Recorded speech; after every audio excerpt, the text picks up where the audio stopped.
Dr. Susie Whitworth is the Director of Pediatric Infectious Disease at Cook Children's in Fort Worth, Texas. Dr. Whitworth was instrumental in helping the staff at Cook Children's make their own decisions about vaccination. In addition to the compassion and attention that Dr. Whitworth offers to patients and families, she spent 2020 and the first part of 2021 tirelessly responding to the changes associated with the COVID-19 pandemic.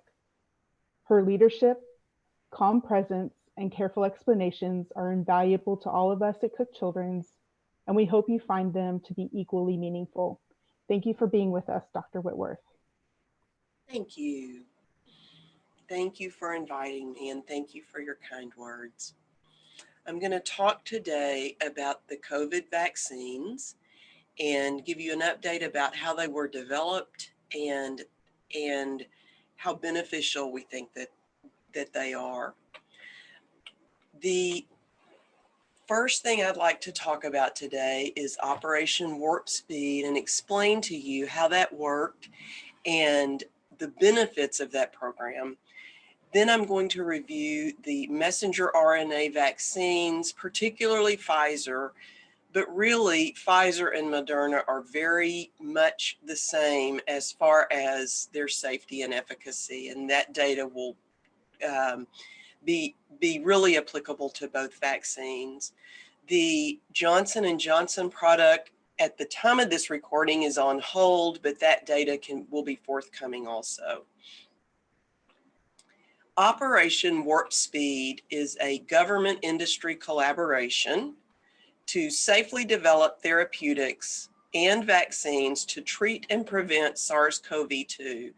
And remember, SARS-CoV-2 is the name of the coronavirus that causes a disease that we call COVID-19.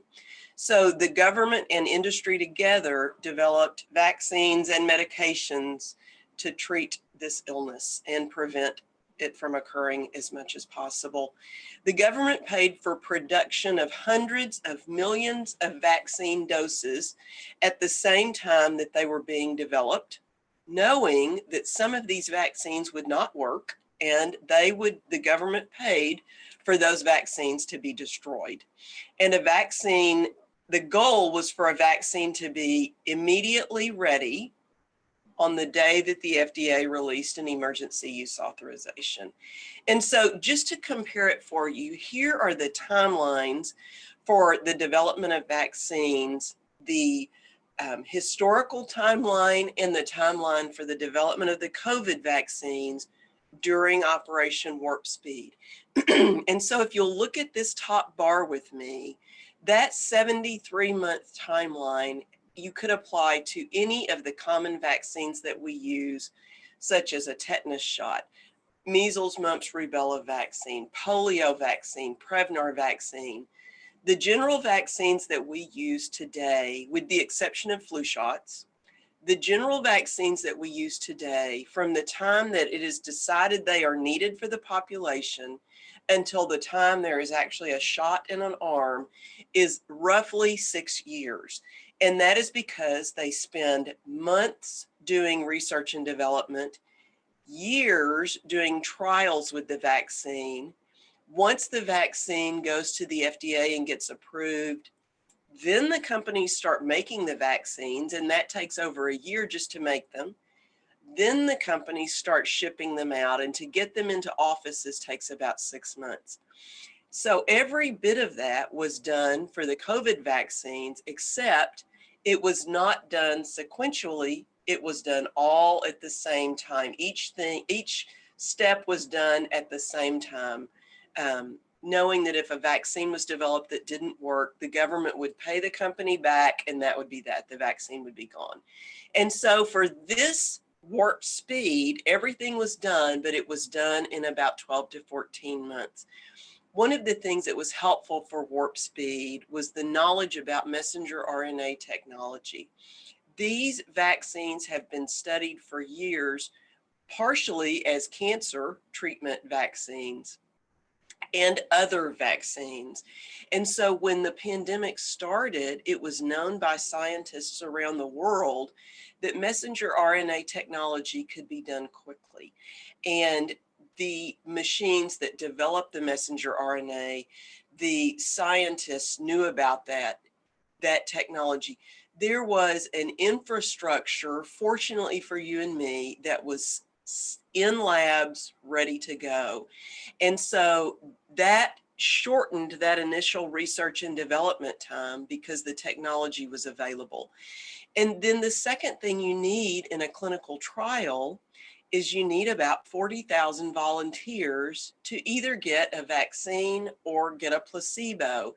And if you're doing that for a tetanus shot, that phase 2 and phase 3, the light blue and the light gray bands on here, it takes about 4 years, 3.5 to 4 years to get enough volunteers to get a shot or a placebo to study the results.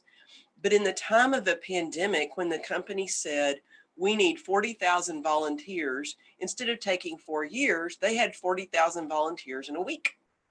And so that time period was significantly shortened.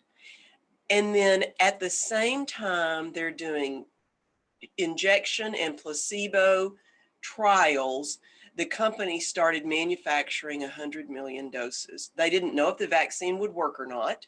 They knew they might have to throw away 100 million doses, but they started them anyway so that they would be ready. When you do a vaccine trial, before you ever start, you work together with statisticians and scientists, and you decide that out of these 40,000 people, if we can have about 200 infections, we can open up all the envelopes and unblind it and figure out if there were more or less infections in the placebo group than in the vaccine group. So before this ever started, an end point of about 200 infections in that whole pool of 40,000 people was known. At the end of that time, when the envelopes were opened and it was shown that the vaccine was remarkably better than the placebo, they presented the data to the FDA. And the FDA gets reams of paperwork to go through every adverse event, every abnormal lab. They carefully reviewed that and granted an emergency use authorization. And that was done the second week of December. And the FDA to Pfizer said yes, and a week or two later said yes to Moderna. And because the vaccines were manufactured, they were not shipped a year later, they were shipped the next day. Because there was already a plan in place for where they would go and how they would get there, it didn't take 6 months to distribute the vaccine, it took 3 months. So Operation Warp Speed was done quickly, but there were no corners cut in this, and I felt very safe about how it was done.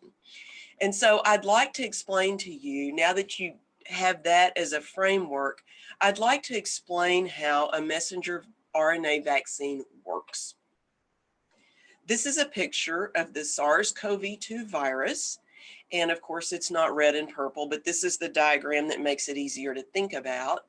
These purple protrusions on the virus are spike proteins.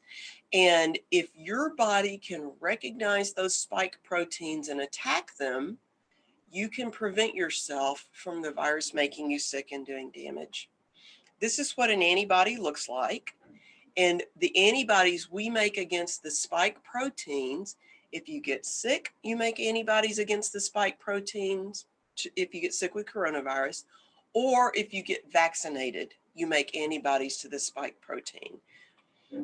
On the left side of this diagram is a yellow molecule with a pink strand of RNA, messenger RNA in the center. The yellow molecule for the Pfizer and for the Moderna vaccines is a lipid or a fatty particle. Very common to have those particles similar to that in our bodies. And what happens is this lipid and this particle are inserted into a cell near the injection. So a muscle cell near the injection, or a white blood cell floating near this site.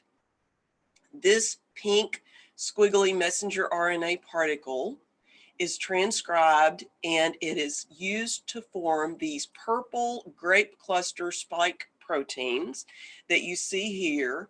And those spike proteins that are not COVID virus, they're just the spike proteins from the COVID virus, are released into the bloodstream. And when that happens, our bodies can make antibodies against the spike proteins.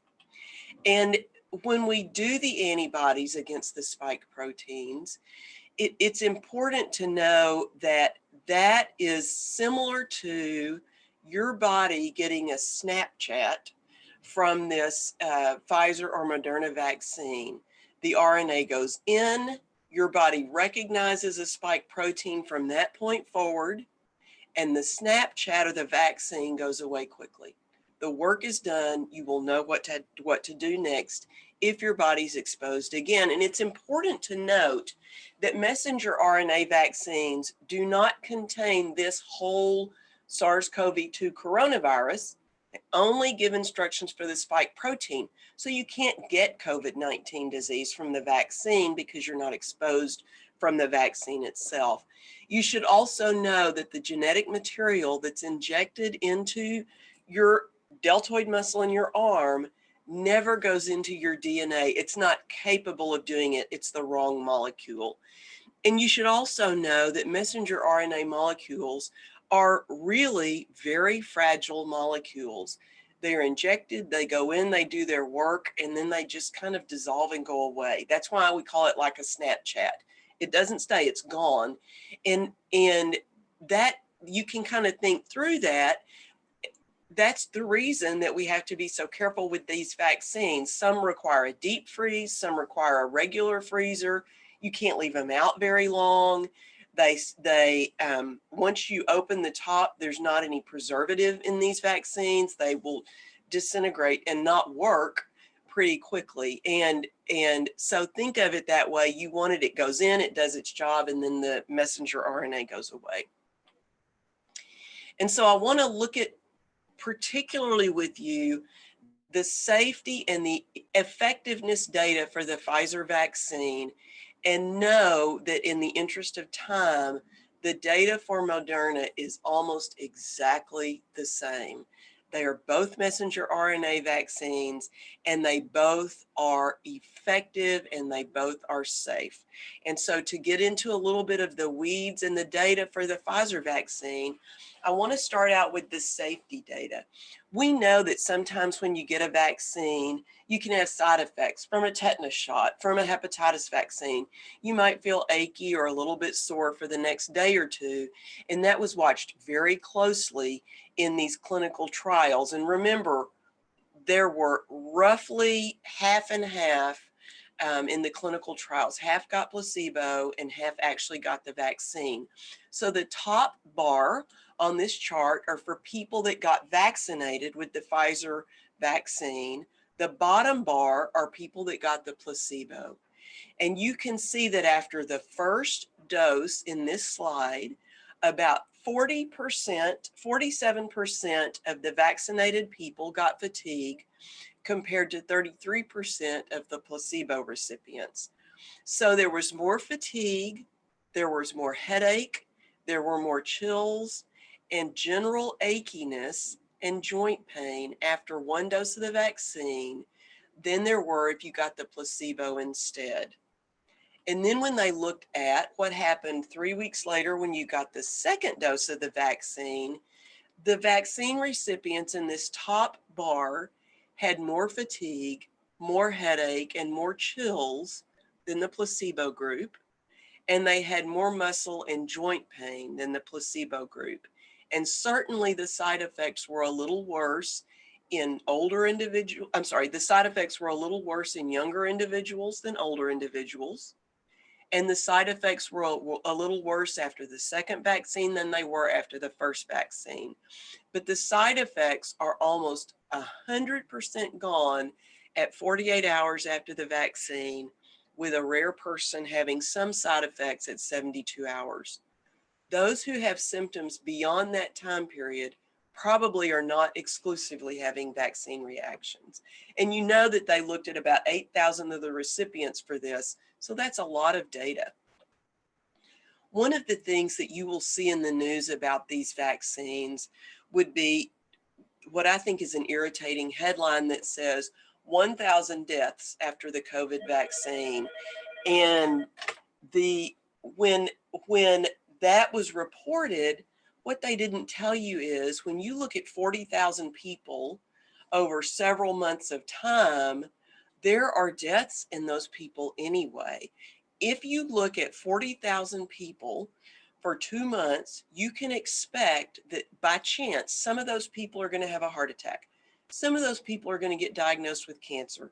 Some of those people will have a seizure disorder develop.